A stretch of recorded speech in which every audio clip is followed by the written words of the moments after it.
Nick Baldwin for MMAJunior.co here with the Tough Nation's middleweight winner, Elias Theodorou. How's it going, Elias? Hey, fantastic, and great to chat with you. How are you liking Saskatoon so far? So far, so good. I had a great experience in Regina about a year ago with the UFC experience down there, and doing Saskatchewan twice now, and so far, and on game day.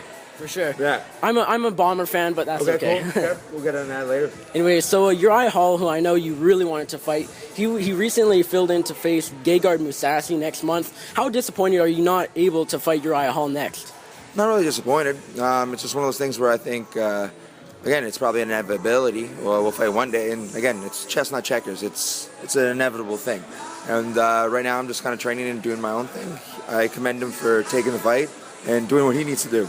So I saw you wanted to fight on the UFC 193 Melbourne card later this year. Is that kind of where you're hoping to fight next? Obviously, Down Under is pretty cool to fight at.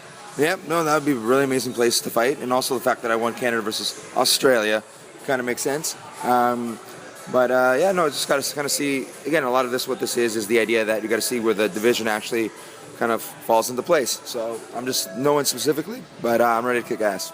Right, and you said there's no one specifically you want to fight. Are you hoping for a top 15 opponent, though? Whatever the number, not necessarily top 15. Honestly, I'm not gonna bite more than I can chew. I'm gonna again. There's no easy fight in easy fight in the UFC. So just looking whoever's the next. All right. And what was the experience like on the Amazing Race recently? It was an interesting way to kind of, well, one, it was fun. I got to do with someone really special.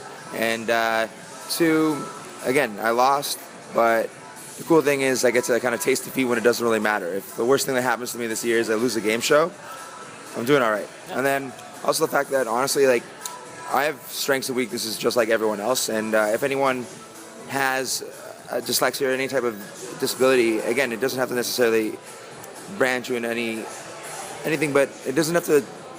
It doesn't necessarily take away from your intelligence. It's something that you have to work with. And for me, I've always kind of worked around it. And again, my kryptonite was doing the prompter because I didn't see a gorgeous skull. I saw a glorious skull in my head. And that's what my dyslexia does. There's 72 different types. So honestly, I got to, again, taste defeat when it doesn't really matter. All right, last question. UFC Saskatoon takes place from the SaskTel Center tomorrow. In the main event, a pivotal featherweight matchup, Max Holloway taking on Charles Oliveira. Who do you like in the main event? I think Charles is a great competitor, but I think Max has had this wave of momentum, especially with the Cub Swanson fight and how dominant he was. He's really made his case to being the top, and a part of the top. And I think specifically in the sense that he lost against McGregor, obviously, the interim champ, and there's a lot of esteem about him, but he's made all the right checks. A loss in mixed martial arts is not the same as boxing, where you lose one fight and your career is kind of over, or the esteem of it. It's the idea that you can learn from it, and it's not a loss, it's a learning experience. All right, do you think Max Holloway finishes Charles Oliveira? I think he has a definite case, but I think he can also pull off a dominant, unanimous decision. All right, thanks for your time, Elias.